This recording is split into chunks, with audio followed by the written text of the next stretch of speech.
Mas uma coisa que me pega muito no Imagem de um Sonho é como lidar com... Porque montar um documentário em si, e ainda mais trabalhando, pegando esse contexto, né, dessa... que é uma sequência, essas 2 décadas, né? Rolou muita coisa, são situações complexas de tentar explicar, de tentar elaborar, falar sobre, são, enfim, são muitos incidentes, são desde 2012 a 2018, mais ou menos, são bastante, é muito tempo. E, e como que você lidou com essa questão para montagem mesmo? Pegou o material bruto que tinha e como você conseguiu costurar essa história através desse olhar dos terceirizados da Petrobras, que enfim, é mais entender mesmo como que foi essa montagem, como você pescou esse material e etc. Você tinha explicado que foi fazendo aquela pesquisa, mas é quando você pegou todo o material, como era essa busca, como que juntou e principalmente depois amarrar tudo nessa narrativa, porque você entende no olhar que ele traz, né, nos personagens que o documentário foca a observar, ele traz uma narrativa, tem um arco, a gente enxerga esse arco assim nos próprios trabalhadores que aparecem assim. Como que foi esse processo da montagem documental especificamente, assim, do criar essa coesão documental, né, dessa narrativa?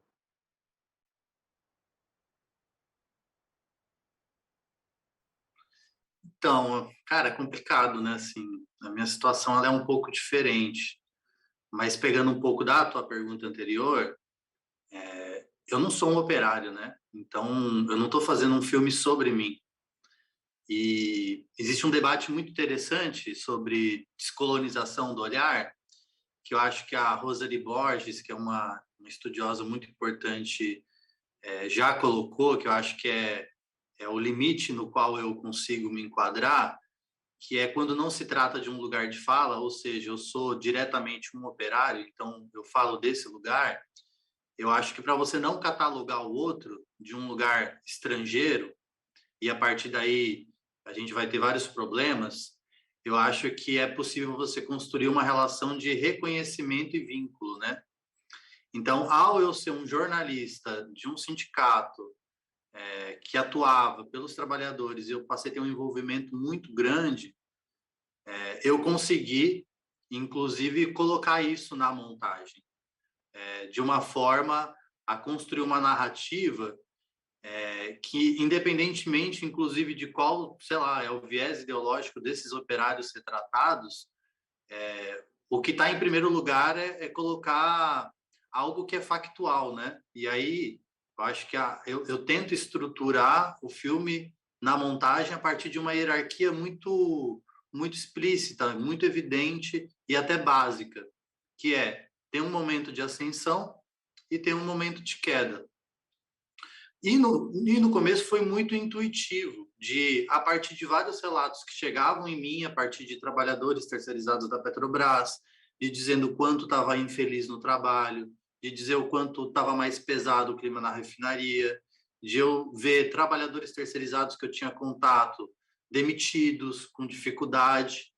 E eu fui vendo nessas imagens uma possibilidade de retratar essa história. Mas é evidente que é um recorte meu, né? Eu não posso dizer simplesmente que os operários estão contando por si próprios a sua história, porque eles filmaram essas imagens com outro objetivo, um objetivo imediato de um registro caseiro. Agora, o que é interessante é a classe trabalhadora fabril, operária, ela já foi por muito tempo, digamos assim, uma coqueluche, né, da esquerda. Era tida como, digamos assim, o setor mais avançado para se produzir qualquer tipo de revolução. E hoje, embora o operário siga existindo, existe uma invisibilidade, né? Que eu acho que tem tudo a ver com uma disputa ideológica. E o mundo operário é um mundo pouco acessível. E o que me mais motivou a fazer o filme com essas imagens é que são imagens que elas são valiosas. Eu, enquanto jornalista do sindicato, durante 10 anos trabalhei lá, poucas vezes eu tive acesso à indústria. A empresa não deixa. Então, existe uma ditadura econômica do capital sobre os corpos desses trabalhadores que A própria representação sindical não pode levar o seu jornalista para filmar. Eu, enquanto jornalista do sindicato, que tem a representação legal desses trabalhadores, nunca poderia filmar lá dentro. Eles também não poderiam filmar lá dentro. É proibido, e existe todo um debate de questão de segurança. Mas eles filmaram. E eu acho que filmaram porque existia uma vaidade em relação a trabalhar numa empresa grande. Estou construindo refinaria, estou construindo navio.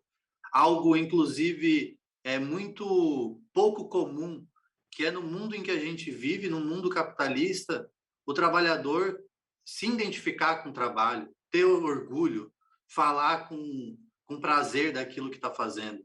Então, eu sempre tive muito encantamento e muito reconhecimento por essa luta.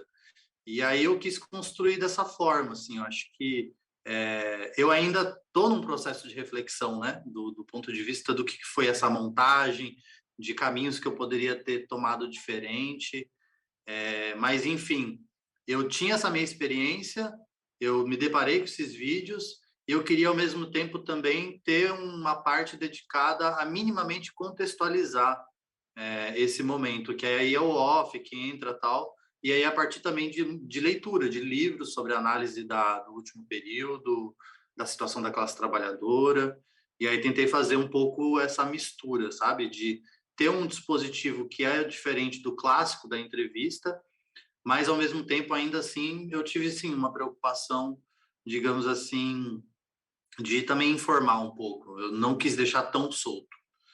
Acho que é um pouco isso. E o Imagem de um Sonho é meio louco, que no começo, pelo menos na primeira parte, a gente quase, e pelo olhar, talvez pela própria admiração dos próprios operários ali, né, filmando o local de trabalho e tudo mais, a gente quase esquece da relação de trabalho que está imposto ali, né, mas aí depois a segunda parte, ela vem meio que um soco na cara, né, para lembrar a gente que, ó, tinha uma relação de trabalho existente aqui, e enfim. Eu tenho dúvida se eu acertei nisso. Por quê? Porque eu tentei fazer com que, mesmo na primeira parte, de alguma forma estivesse presente também as contradições. Porque a galera vê a primeira parte como uma parte de alegria e felicidade, e de fato e esse é o sentimento legítimo e genuíno desses trabalhadores, mas mesmo nesse momento de felicidade, tá posta as contradições e os limites daquele período, né? Então, o trabalhador que fala que está comprando um Danone para a filha, etc., fala muito sobre o quanto a gente avançou, sobre o consumo, sobre coisas muito importantes como comida, né? E hoje falta, mas ainda assim tinha um limite, né? Ele estava trabalhando em uma empresa, depois trabalhava em outra, e essa rotatividade, ela não é boa. Ela revela uma situação precarizada de trabalho.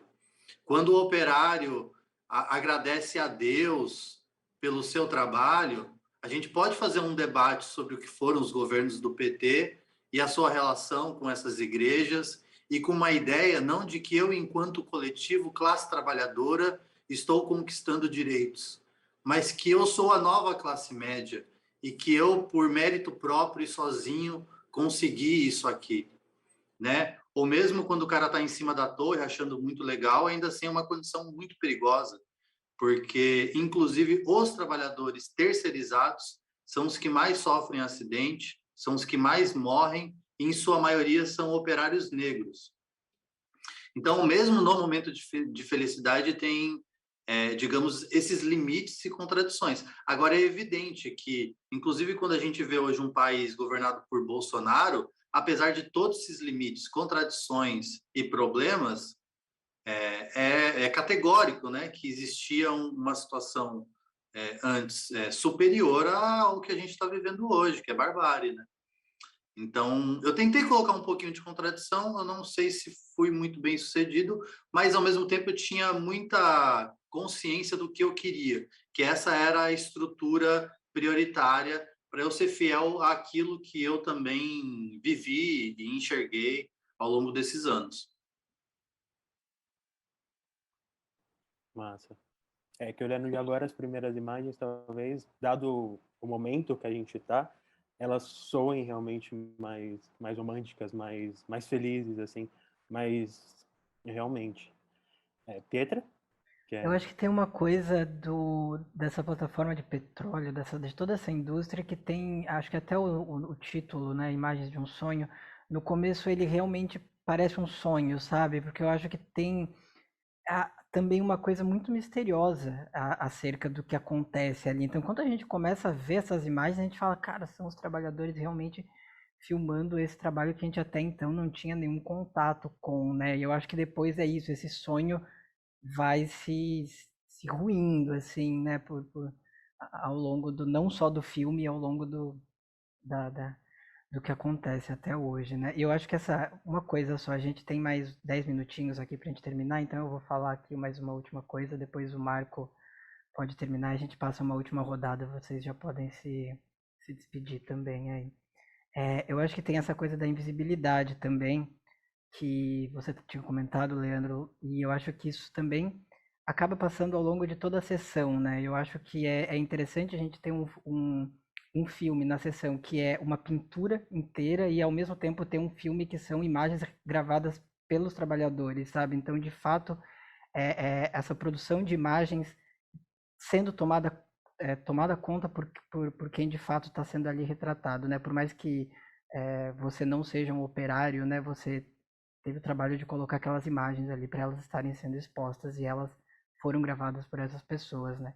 E eu acho que tem essa coisa da invisibilidade que vem desde o Adarrum, que tem essa coisa daqueles espaços e aquelas pessoas, aqueles corpos ocupando aqueles espaços e aqueles espaços normalmente representam e carregam histórias que foram invisibilizadas a um nível que quem anda por aqueles espaços não conhece as histórias e que normalmente também tem questões raciais envolvidas, né? Isso também é uma coisa que percorreu todos os filmes dessa sessão de uma forma ou de outra, né?